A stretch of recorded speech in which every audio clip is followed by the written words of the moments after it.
Vamos orar? Pai de amor, bendito seja o teu nome, nós te agradecemos, nosso coração está de fato cheio de alegria, cheio de gratidão a ti, ó Deus, pelo que o Senhor tem feito nas nossas vidas, e nós queremos nessa noite dar honra, glória, louvor, porque o Senhor é digno, bendito seja o nome do Senhor.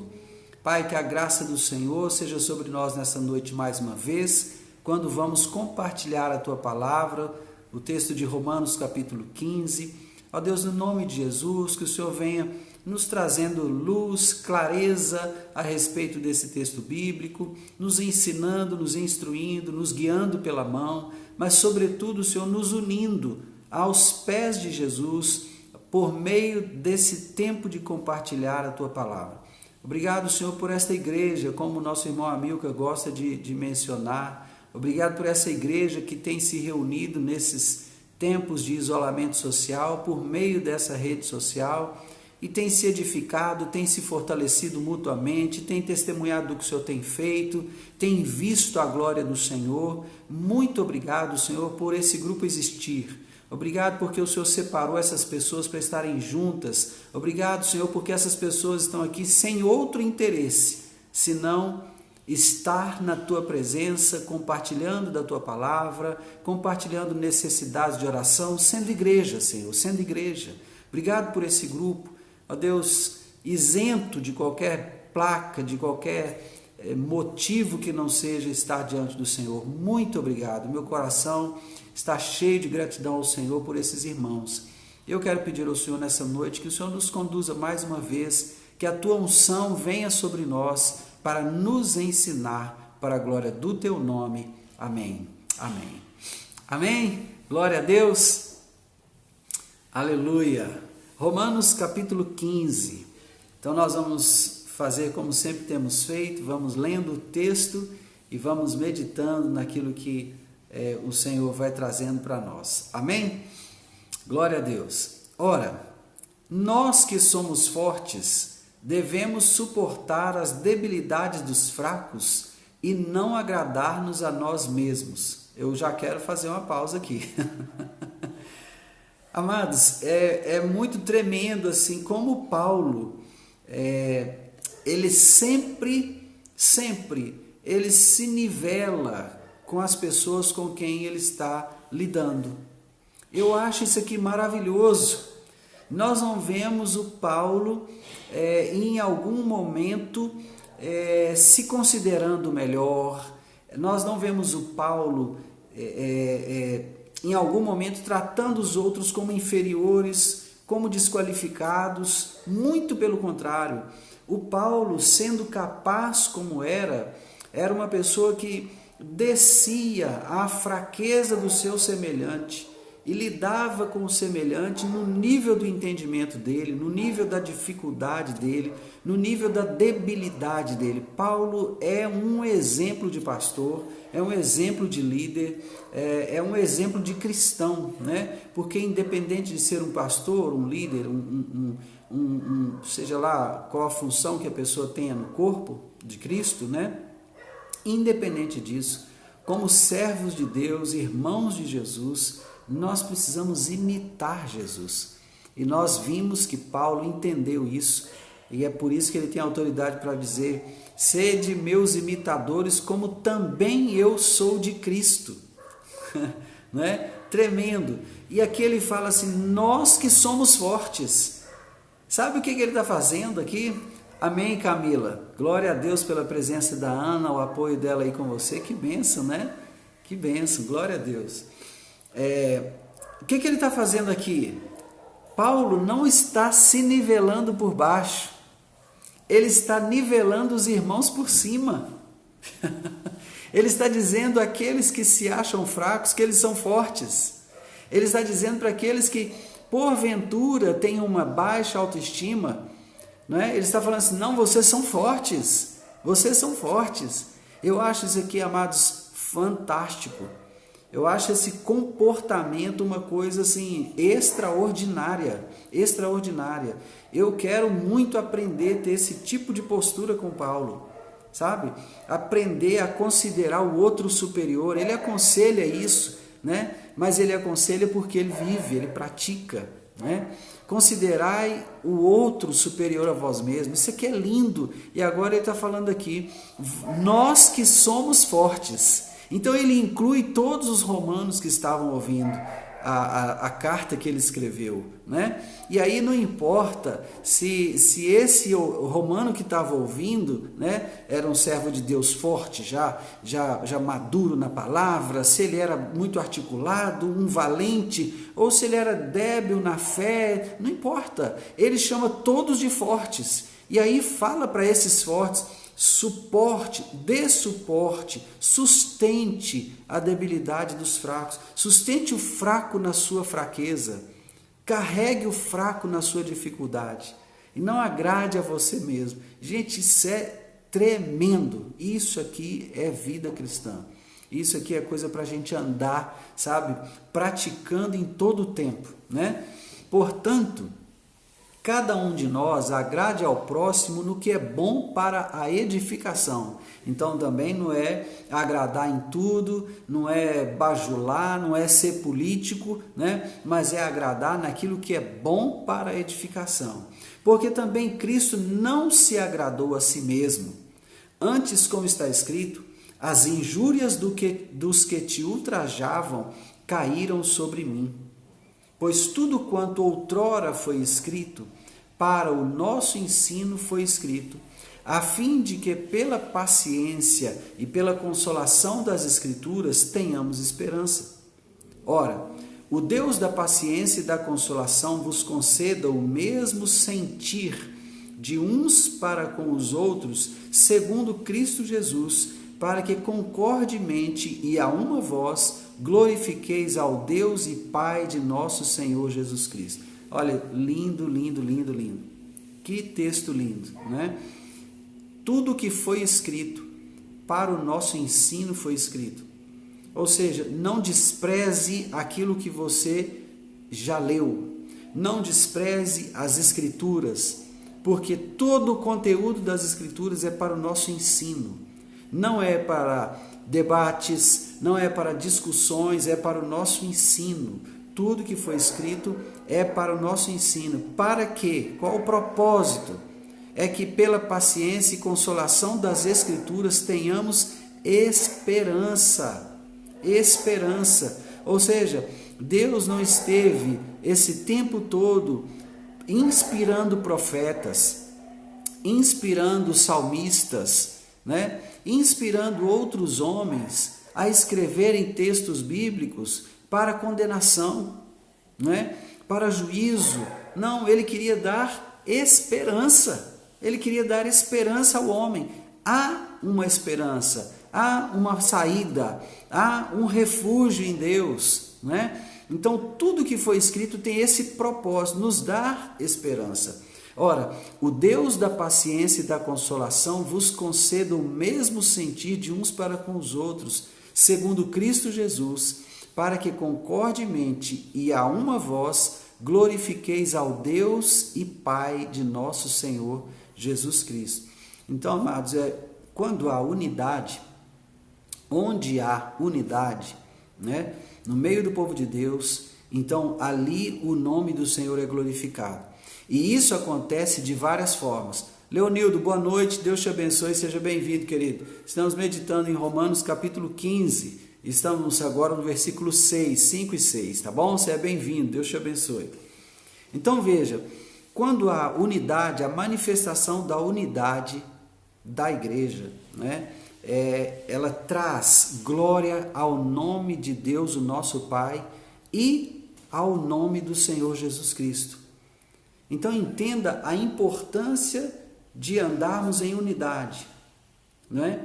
A importância de ceder a minha razão para o outro, a importância de abrir mão da razão para que sejamos um só, para que sejamos unidos, a importância de abrir mão das discussões, a importância de abrir mão dos debates que não levam a lugar nenhum, né? A importância de lutarmos pela paz, A importância de lutarmos pela unidade. Por quê? Porque a unidade da igreja traz glória ao nome de Deus e ao nome de Jesus, ao nome do Pai e ao nome do Filho. Não é? Muito importante que nós tenhamos esse cuidado. Portanto, acolhei-vos uns aos outros, como também Cristo nos acolheu para a glória de Deus. Digo, pois, que Cristo foi constituído ministro da circuncisão em prol da verdade de Deus, para confirmar as promessas feitas aos nossos pais. Olha Paulo voltando na questão da circuncisão aqui, né? Cristo, ministro da circuncisão. O que ele quer dizer? Ele está confirmando o que Jesus disse: eu não vim senão para a casa perdida de Israel. E quem é a casa perdida de Israel? Exatamente os da circuncisão, os hebreus, os judeus. Né? Então, quando Jesus fala isso, ele não está excluindo os gentios da obra de Deus ou do propósito de Deus, mas ele está definindo o foco do ministério terreno dele. Né?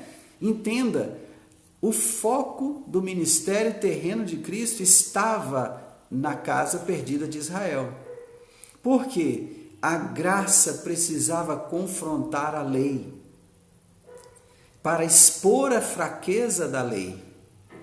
Quando a graça expõe a fraqueza da lei, ela se manifesta redentora. Então, quando Jesus se manifesta dessa forma, ou seja, sendo enviado com um foco para a casa perdida de Israel, ele não está desprezando ninguém.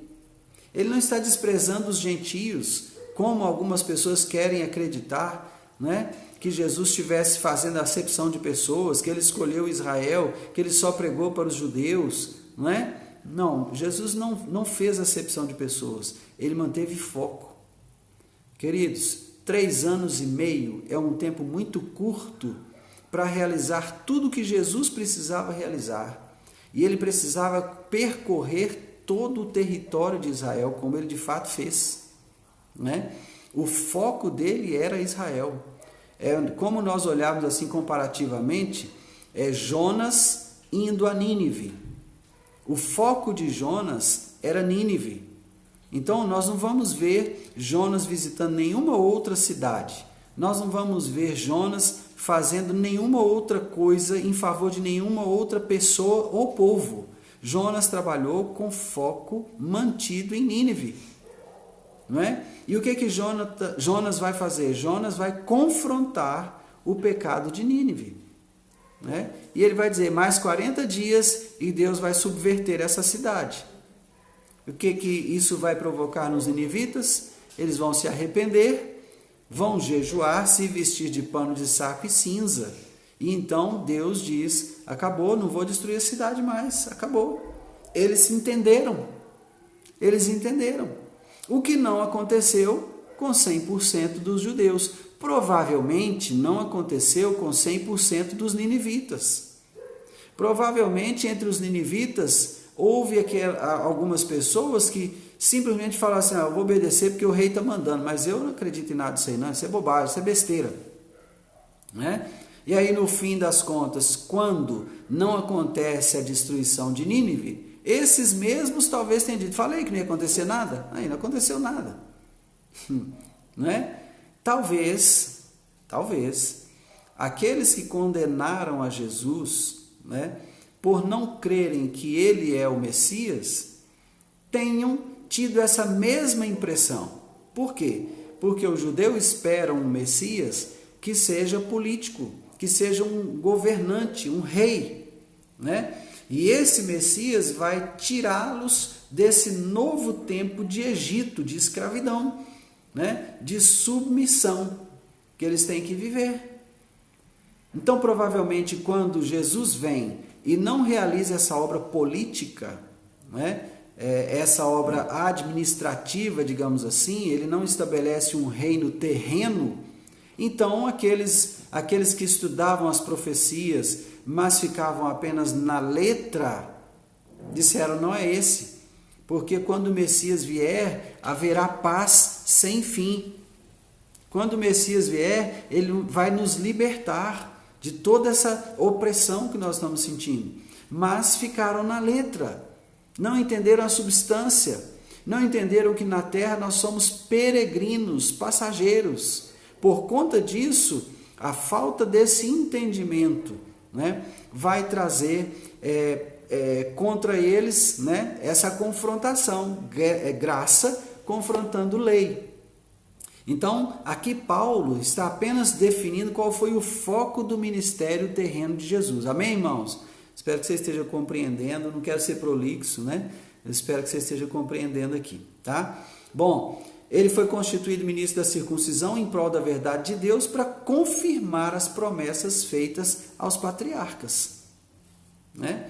E para que os gentios glorifiquem a Deus por causa da sua misericórdia, como está escrito: por isso eu te glorificarei entre os gentios e cantarei louvores ao teu nome. Percebe que o gentio não está excluído do plano original de Deus? Não existe essa exclusão, tá? Então, todas as vezes que você ouvir qualquer pessoa falando de uma preferência de Deus em relação aos judeus, você pode entender, existe um espírito por trás, tá?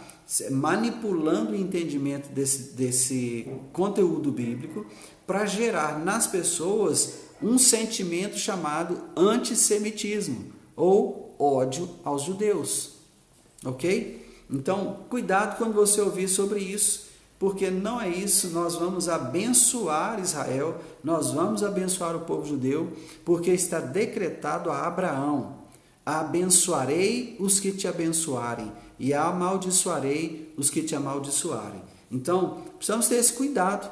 As pessoas sutilmente colocam palavras onde elas não existem, tá? Então, muito cuidado com a forma de ler o texto e compreender o texto. Jesus não excluiu os gentios, mas ele teve um foco para os judeus. Amém? Irmã Ana Amélia, boa noite, Deus te abençoe. Muito feliz com o que Deus está fazendo na sua família aí, vendo os resultados das orações de vocês, né, em favor, né, da sua família. Que bênção! Paz do Senhor, pastor, estou curada e vim para Goiânia ficar com minha mãe. Glória a Deus, no hospital. Ajudar a Camila, que estava sozinha aqui com ela. Que bênção, glória a Deus, né? Glória a Deus, todos curados. Bendito seja o nome do Senhor. Nós podemos louvar o Senhor. Olha, eu quero propor a vocês algo aqui bem especial. Eu vou abrir um parêntese aqui nesse tempo de meditação da palavra, só para fazer essa proposta. O livro dos Salmos fala assim: 7 vezes adorarei o Senhor, 7 vezes te louvarei.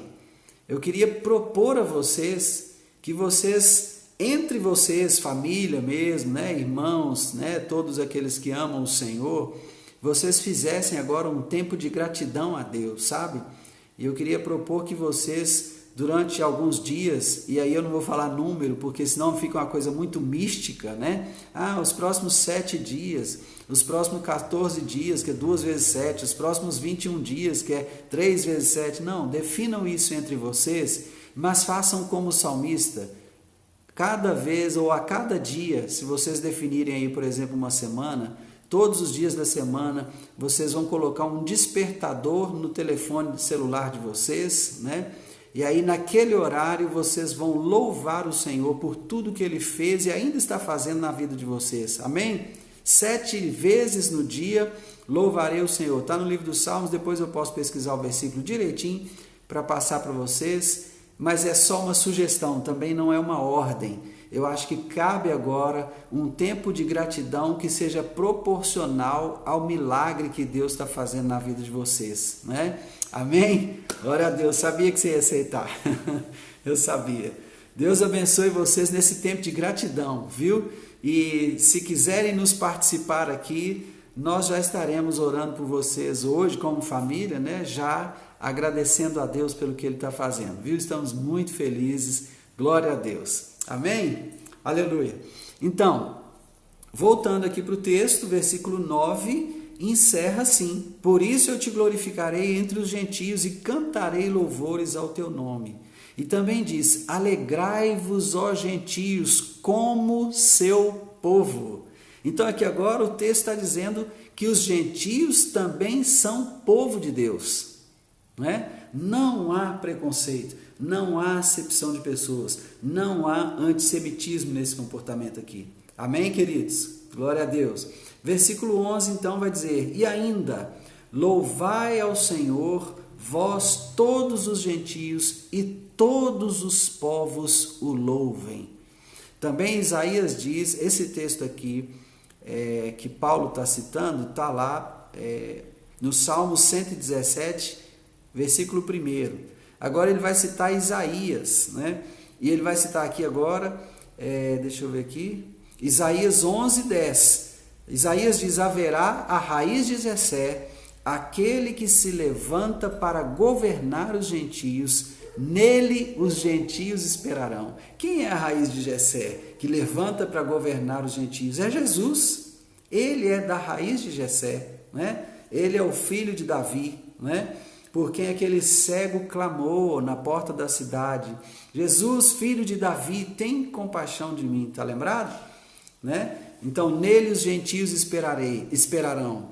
E o Deus da esperança vos encha de todo gozo e paz no vosso crer, para que sejais ricos de esperança no poder do Espírito Santo.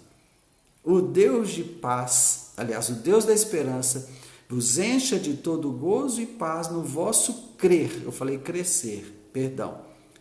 Para que sejais ricos de esperança no poder do Espírito Santo. Gente, é tremendo o que o Senhor faz. Tremendo, né?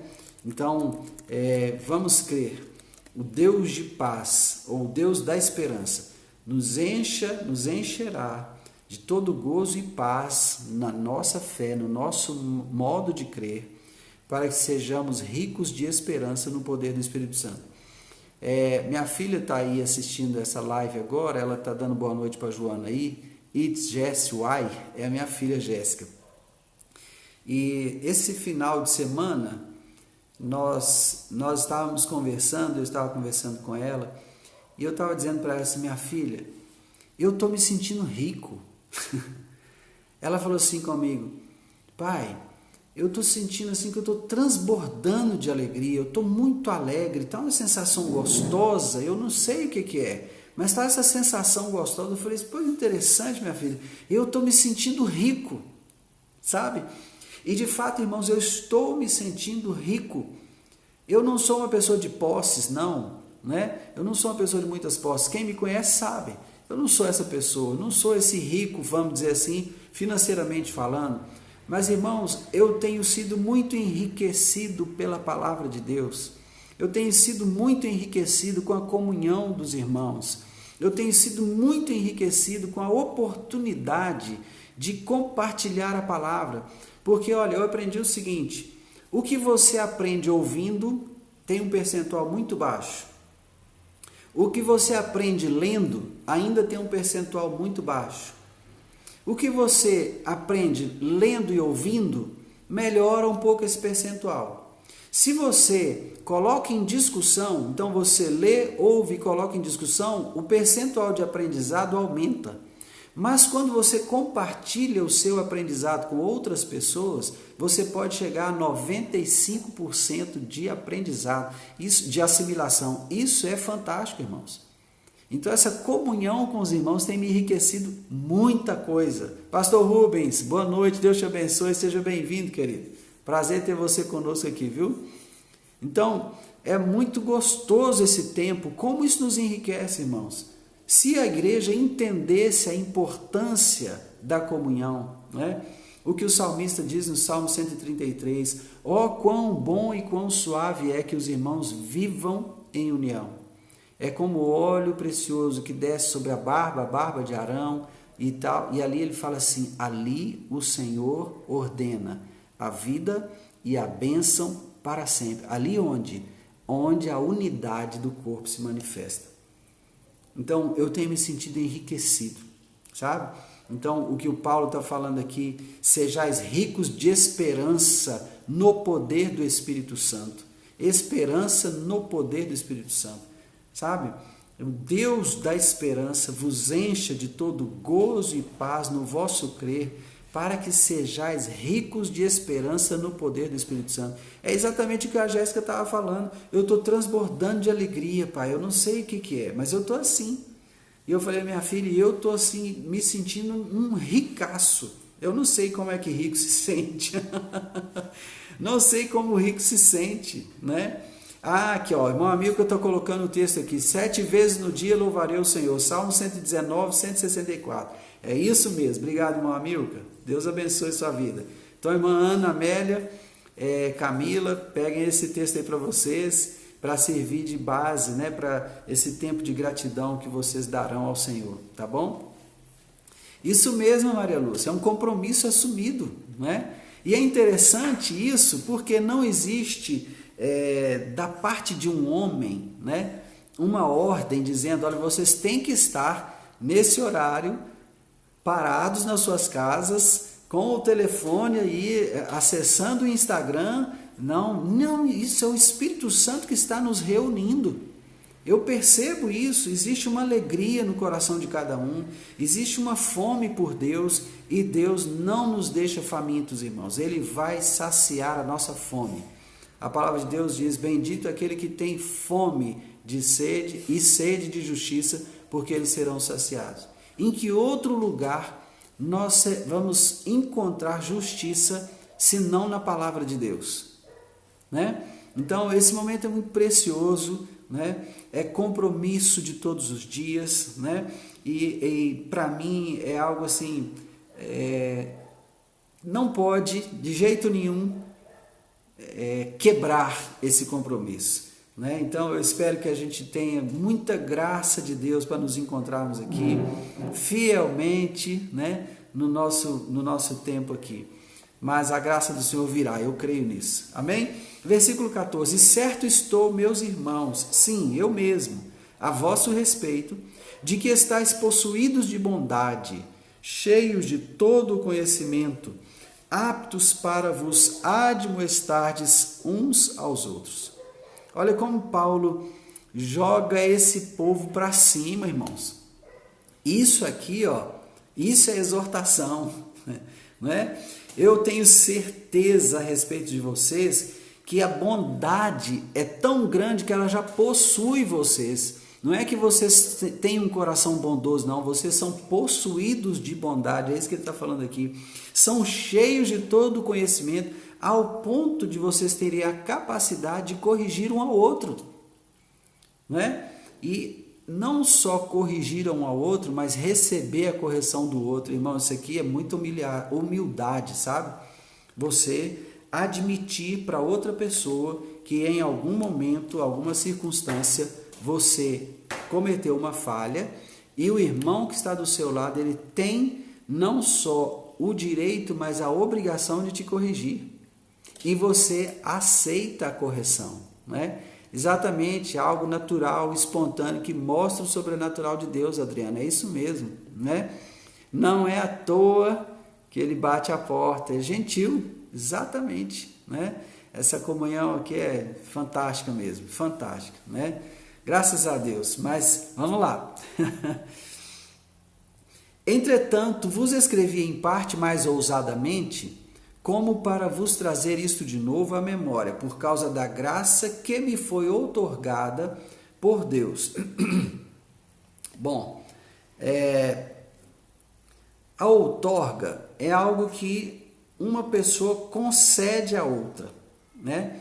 A outorga é mais ou menos assim, eu entrego aos cuidados do fulano essa coisa aqui. Por exemplo, esse final de semana eu vou a São Paulo com a minha família, vamos ministrar num seminário de intercessão lá, né? E aí, o que acontece? Nós temos que entregar os nossos pets, né? Os nossos animaizinhos aos cuidados de outras pessoas. Então, essa é uma outorga. Eu vou entregar para a responsabilidade de outra pessoa o cuidado dos nossos animais. Então, o que o Paulo está dizendo aqui é por causa da graça que foi dada a ele por Deus, para que ele seja ministro de Cristo entre os gentios, ou seja, os gentios se tornaram responsabilidade do apóstolo Paulo. Está entendendo? O próprio Deus entregou essa outorga, ele fez essa outorga ao Paulo, tá certo? Sim, irmão Amilcar, nós ficamos assim, né? Cada um aguardando, ansioso para compartilhar da palavra, para ter essa comunhão. Graças a Deus, eu também louvo a vida de cada um, aliás, eu louvo o nome do Senhor pela vida de cada um dos irmãos. É muito precioso esse tempo para mim, viu? Tenho certeza disso. Ei, Pati, boa noite, Deus te abençoe. Sem problema, dá um beijo no Derek lá por nós, tá? Bom, Deus então faz essa outorga a Paulo, ele entrega aos gentios a responsabilidade de Paulo, né? No sagrado encargo de anunciar o Evangelho de Deus, de modo que a oferta deles seja aceitável, uma vez santificada pelo Espírito. Então, quando Paulo recebe essa responsabilidade, né? Ele vai trazer o evangelho aos gentios, vai anunciar o evangelho aos gentios, né? E depois que eles recebem o evangelho, Paulo então vai entregá-los a Deus. E essa oferta que ele faz a Deus é santificada pelo Espírito Santo que passa a habitar o gentio. Amém? Tenho, pois, motivo de gloriar-me em Cristo Jesus nas coisas concernentes a Deus, porque não ousarei discorrer sobre coisa alguma, senão sobre aquelas que Cristo fez por meu intermédio, para conduzir os gentios à obediência por palavra e por obras, por força de sinais e prodígios, pelo poder do Espírito Santo. De maneira que desde Jerusalém e circunvizinhanças até ao Ilírico tenho divulgado o Evangelho de Cristo, esforçando-me deste modo por pregar o Evangelho, não onde Cristo já fora anunciado, para não edificar sobre fundamento alheio. Antes, como está escrito, hão de vê-lo aqueles que não tiveram notícia dele, e compreendê-lo os que nada tinham ouvido a seu respeito. Irmãos, eu tenho amigos, líderes, e eu fico observando como que as lideranças se comportam, sabe? E assim, desde o início dos ministérios, como que um ministério inicia, como que ele começa, como que ele se desenvolve, eu fico observando isso. Como é fácil você trabalhar a partir de um ministério que já existe. E como é desafiador começar a obra de evangelização a partir de uma pessoa. E a partir de uma pessoa trazer outras pessoas, pregar o evangelho a outras pessoas, anunciar esse evangelho a outras pessoas, e ali então você vai agregando pessoas sem politicagem, sem bajulação, pregando um evangelho puro, limpo, simples, como Jesus pregou. É desafiador, irmãos. Quando as pessoas olham para os prédios onde o povo de Deus está se reunindo, algumas pessoas fazem distinção entre denominações, entre congregações, e elas levam em conta até a quantidade de pessoas que se reúnem naquele prédio. É mais ou menos quando você quer visitar um shopping. Dependendo do shopping, você nem vai lá.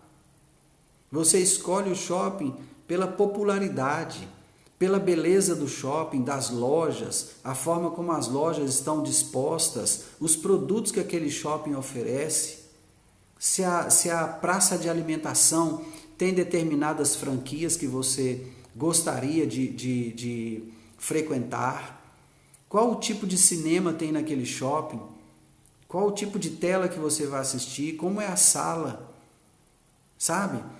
Infelizmente, a gente observa que até o povo de Deus, e eu não vou aqui colocar apenas as pessoas que visitam as igrejas de uma forma geral, não, mas o próprio povo de Deus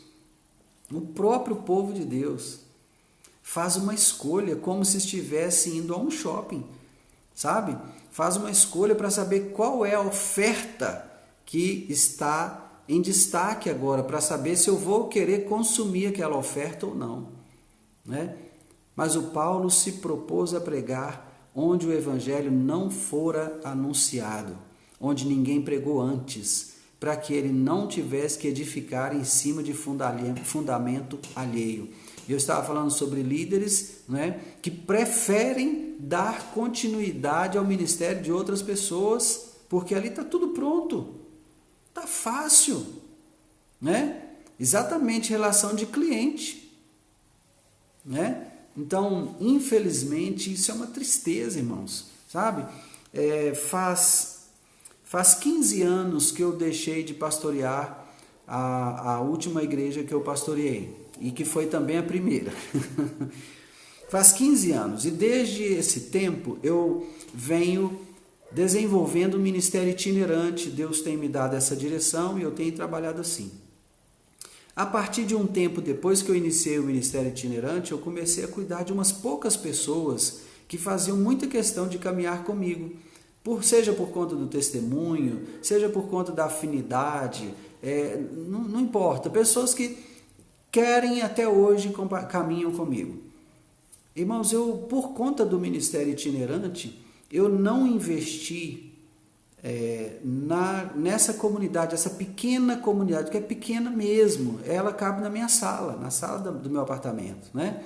Então, eu não investi no crescimento quantitativo desses irmãos, mas eu posso dizer, eu investi no crescimento qualitativo, sabe? Pregando um evangelho simples, falando de forma que todos entendem, sabe?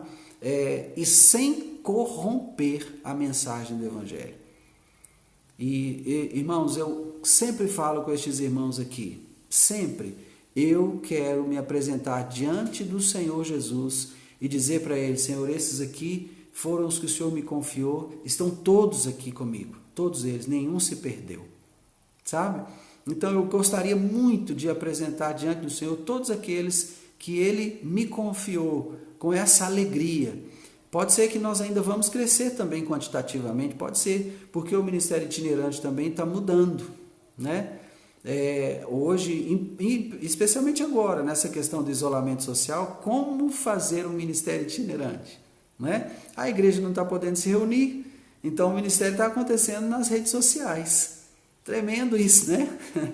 Mas o Senhor tem dado essa direção, sabe? De caminhar cuidando desse povo aqui, com um evangelho simples, puro, sem contaminação. Eu não me proponho a ser um teólogo, eu me proponho a ser um pastor, sabe? E Deus tem dado graça, e nós estamos compartilhando aqui por essas redes sociais com vocês as mesmas coisas que eu compartilho aqui nos domingos. A Joana está aqui entre nós, o Jair também, e eles fazem parte dessa comunidade hoje online, né?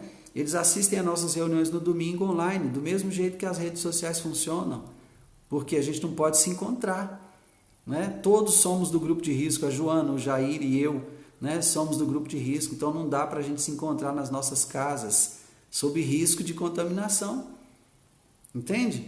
Mas estão lá, estão funcionando. Gente, tem 10 anos que eu faço cultos online. Alguns irmãos aí estão sendo pegos de surpresa, estão sem saber o que fazer. Eu já tenho essa, vamos dizer assim, expertise, entre aspas, de 10 anos.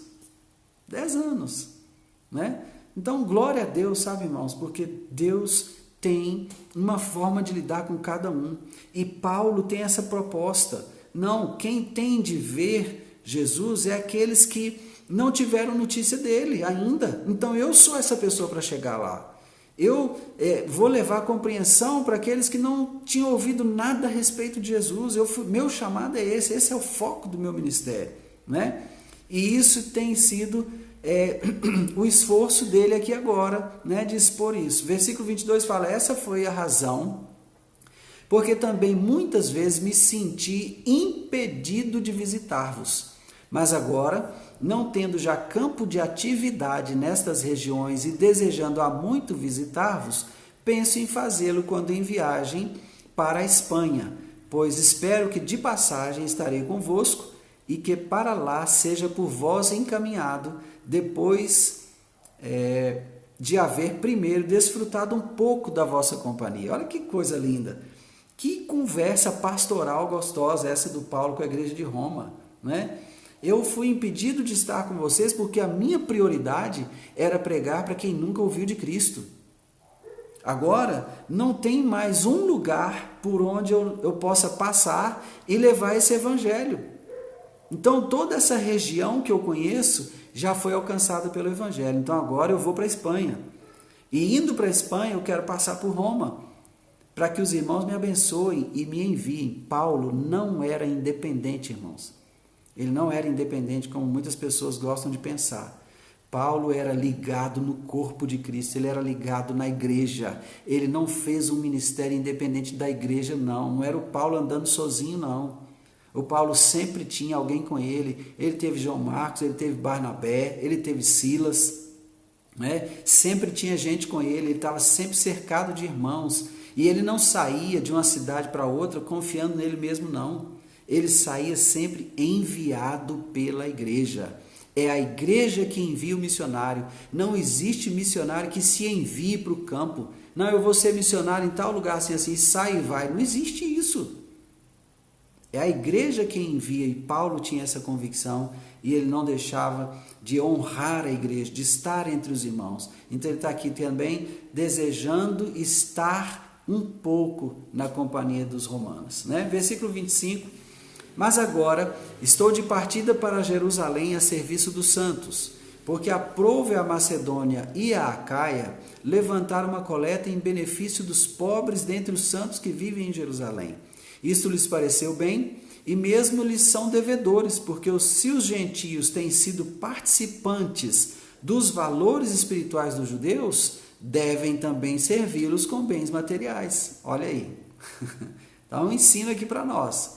Se nós somos participantes dos valores espirituais dos judeus, devemos servir aos judeus com bens materiais. Você tem a oportunidade de ofertar para Israel, oferte. Viu? Você tem a oportunidade de ofertar a um judeu, oferte. Não perca essa oportunidade. Tá? É nosso dever, porque eles têm compartilhado conosco valores espirituais que nós precisamos honrar. Amém?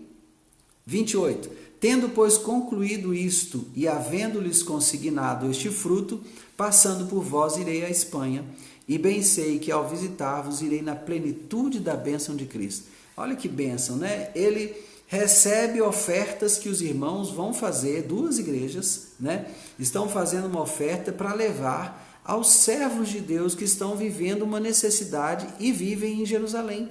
Estão passando por uma necessidade, vivendo em Jerusalém.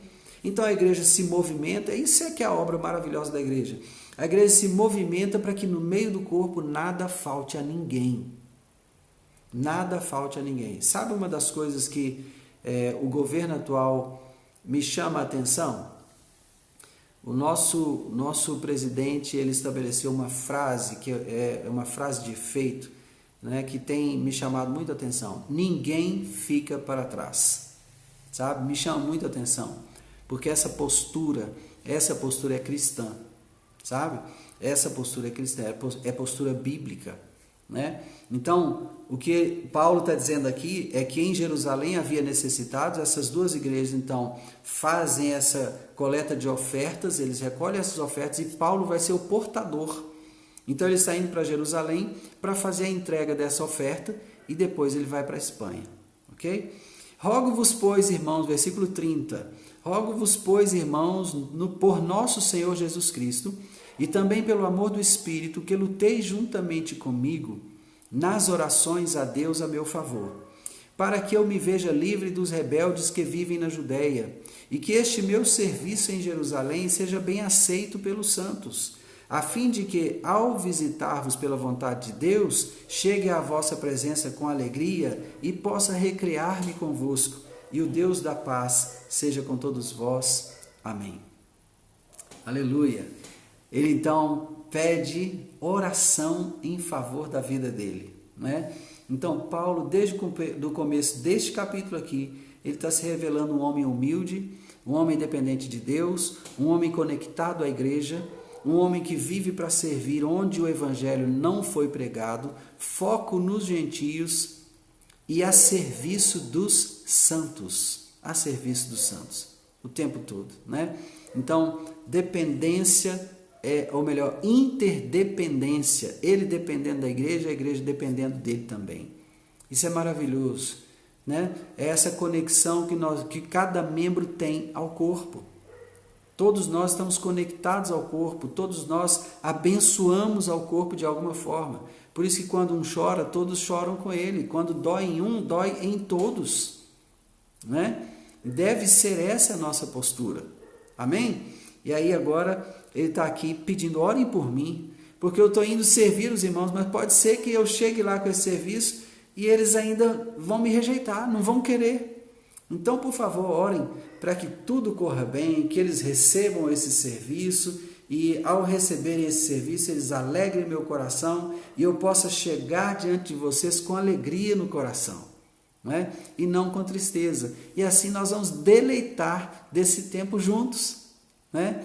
Tão difícil, né, irmãos? Quando você vai servir uma pessoa e o serviço que você está prestando àquela pessoa, vamos dizer assim, que é um favor, é uma bênção que você está vindo trazer àquela pessoa, pelo menos do seu ponto de vista, né?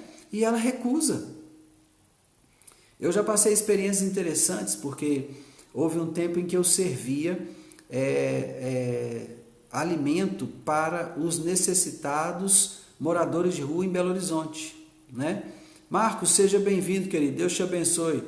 E então, nesse serviço que a gente ia fazer na noite, geralmente era a noite de sexta-feira, né? Nós saímos, um grupo de diáconos, e íamos para fazer esse serviço nas ruas de Belo Horizonte, às vezes fazendo um frio, sabe? E aí chegava ali e tinha gente que falava assim, não quero isso aí não. Tinha um homem que ele vivia debaixo de uma ponte, ele cavava um buraco no chão, entrava para aquele buraco e se cobria com a terra. Ele andava pela cidade só com a peça íntima, ele não usava nenhuma roupa. E tudo se confundia, porque estava sempre sujo de terra. E nós fomos levar para ele alimento numa noite, e nós chamamos por ele. E aí ele levantou do meio da terra e falou, o que foi? Nós viemos trazer a comida para você. Ele falou, não quero isso não, me deixa dormir. Então, às vezes tem essas coisas, sabe, irmãos, que a gente vivencia e até consegue compreender por que o Paulo está falando assim. Gente, ele está indo levar uma oferta para os irmãos em Jerusalém. Será que tem alguém que recusa a oferta? Será que tem alguém que ainda vai rejeitar o portador de uma oferta? Olha, eu sou só o portador, quem está trazendo é a igreja da Caia, a igreja da Espanha, estamos aqui trazendo para você. Então, exatamente, Kézia, ficava no Complexo da Lagoinha, um grandão, né? A igreja da Macedônia, a igreja da Caia, mandou essa oferta aqui, então a gente está trazendo para vocês. Não estou querendo saber de oferta não, nós estamos muito bem aqui em Jerusalém, nós somos todos servos de Deus, Deus sustenta a gente. Que coisa! A preocupação do Paulo está nessa direção, irmãos, certamente porque ele passou por essa experiência em algum momento, né? Então, se você passar, não fique achando estranho não, isso pode acontecer com qualquer um de nós, mas o Deus de paz seja com todos vós. Amém. É assim que ele encerra esse capítulo aqui. Amém?